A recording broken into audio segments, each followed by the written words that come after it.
Please catch me before I kill again. Mr. Borelli, sir, I don't want to kill any more. No, sir, no more. But I must honor thy father. I want to make love to the world. I love people. I don't belong on earth. Return me to your whos. To the people of Queens, I love you and I want to wish all of you a happy Easter. May God bless you in this life and in the next, and for now I say goodbye and good night. Please let me haunt you with these words, I'll be back. I'll be back. To be interpreted as bang bang bang bang bang ooh. Yours in murder, Mr. Monster. November 14th, 2023. It's true. I saw it for myself. Friend is back.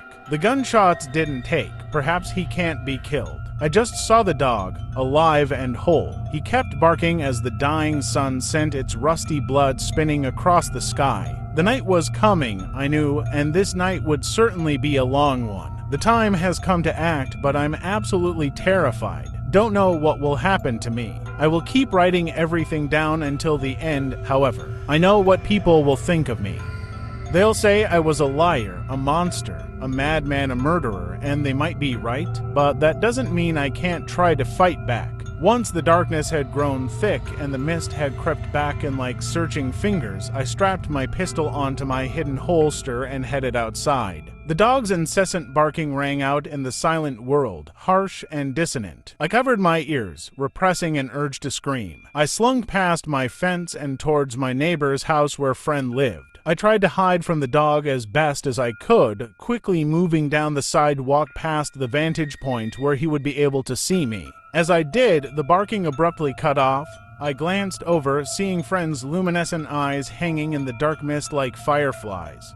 I ripped my gaze away and headed to the front door. I knocked hard over and over until a tired-looking man with a fat face like an English bulldog appeared through the small window. His dark, beady eyes regarded me with suspicion through the glass panes. His entire head looked freshly shaven, not a single hair marred his scalp or face. His face looked red, his cheeks flushed as if he had been drinking heavily. After a long moment, he swung the door open, as if in anger. "What do you want?" he asked in a gruff voice that sounded like he had been smoking 5 packs a day since he was 12. "Who the fuck are you?" I gave him my most charming smile, trying to disarm the fat man, but the suspicion and distrust stayed, engraved deeply into every line of his face. "I'm your neighbor, sir," I said respectfully. My stomach did flips, and I felt sweaty and nervous coming to this house. "My name's Spencer.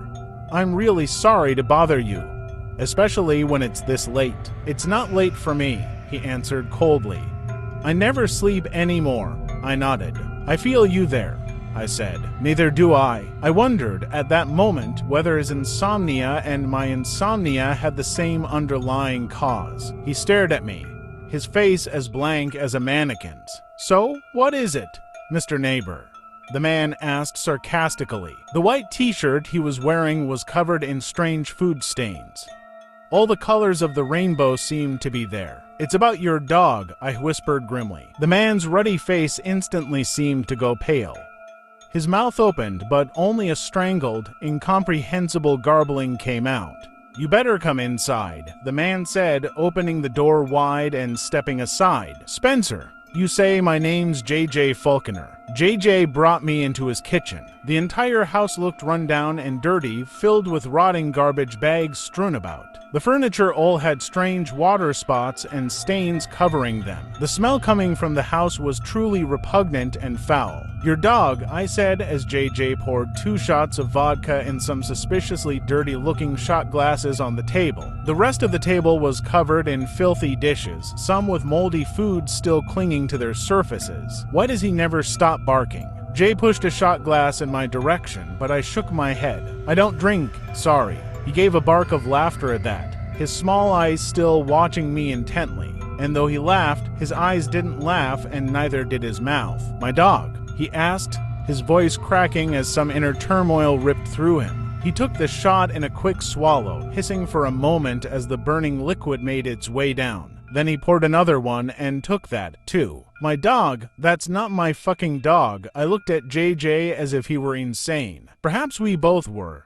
I strongly suspected I was after the agonies of the last couple months. "Okay," I answered slowly. Why does he live behind your house then? Who feeds him? Who give him water and takes him on walks? JJ leaned close to me, his eyes glittering with some frantic and dark hidden under the surface. Nobody. Absolutely nobody. That dog just appeared there one night, he said, his fat cheeks flushing a deep red. He won't leave me alone, no matter what I do. I've had animal control come and take him away 7 times. 7 times.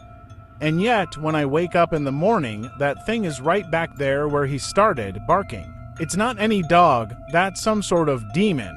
I think some punishment from God for all I've done wrong. It's my chain and shackles and my coffin. Yours too, I'm guessing. Why else would you be here? My teeth chattered as a panic terror rose in my heart. What do you mean? I asked nervously. What? You know exactly what I mean, JJ said, leaning so close to me that I could smell the stale booze on his fetid breath. You've heard his voice in your head, haven't you? You've seen him in your dreams. His true form, I mean, not the mask he wears to fool the blind. I stuttered, unable to speak for a long moment. JJ just continued watching me, a sadistically evident in his eyes. He enjoyed this, I could tell. Yes, I said finally. Yes, I have. His name is Friend. Friend, JJ repeated, nodding. Indeed, his name is Friend. He's no friend of yours, though. No friend of mine. He's no friend of anybody's, except for maybe the devil. I tried shooting him last night, I went on, shaking as I sat in a filthy chair in that dim, musty kitchen. JJ laughed at this. Ah.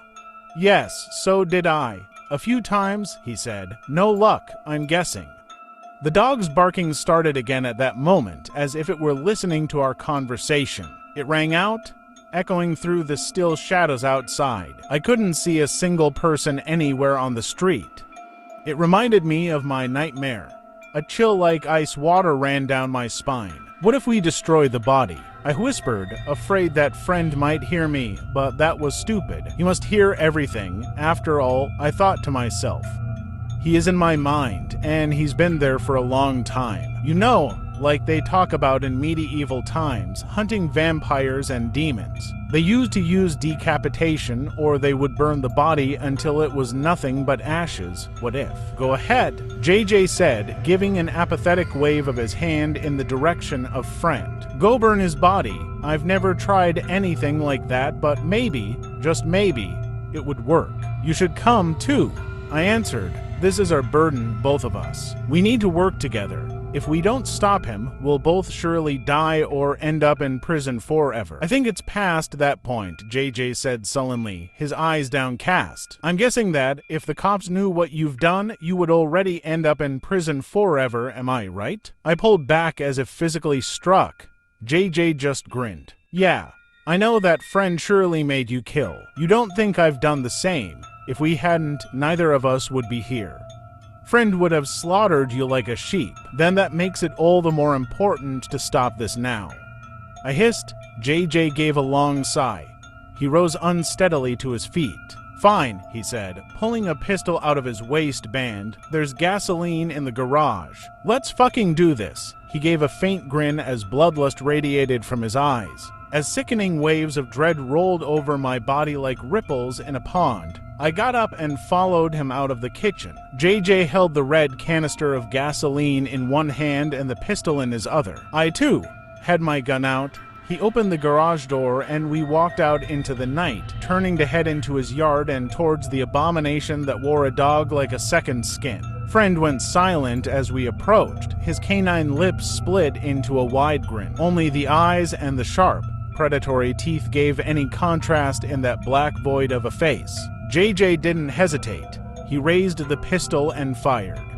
The shot cracked through the air like thunder. Friend's chest exploded in a flower of bright blood.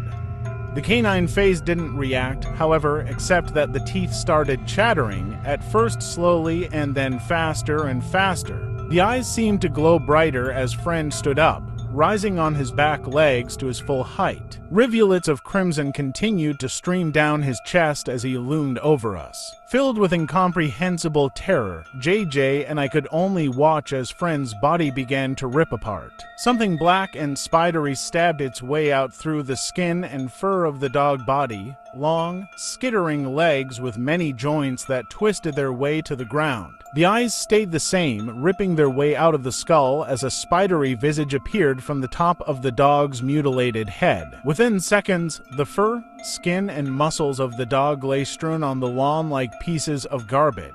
I saw the monstrous spider from my nightmare, the true face of Friend. JJ gave a battle cry and ran forward, shooting over and over, emptying the magazine until his pistol clicked empty. Friend gave a roar that sounded like many alien, insectal voices were screaming together. Friend's pincers clicked as his many legs carried him forward. His enormous body seemed to dance as they twisted, bringing the alien face down towards JJ's neck. JJ gave a scream and tried to backpedal, but he was far too slow. With a wet separating of flesh, the pincers came together, slicing off JJ's head as neatly as a guillotine. The head flew back, landing at my feet. The eyes stared sightlessly up at me, still filled with mortal terror. Backpedaling away from the demon, I turned and ran. Without looking back, I started down the street, away from my house, away from Friend, away from all these never-ending terrors. As I got to the end of the block, I saw police cars zooming down the street. With a squeal of brakes, they stopped in front of my house. They ran out of their cars, lights still flashing, sirens screaming. They had their guns drawn as they kicked down my door and went inside. Apparently, they hadn't realized that the decapitated body of J.J. Falconer also lay a few feet away, just on the other side of the tall wooden fence. "You must keep moving," Friend hissed in my mind, his voice like a scalpel driven into my brain. "We are not done yet. The sacrifices must be offered to the spirits of the damned." With a silent scream welling in my throat, I ran down the dark road and disappeared. Thank you for watching. Subscribe and follow my other socials.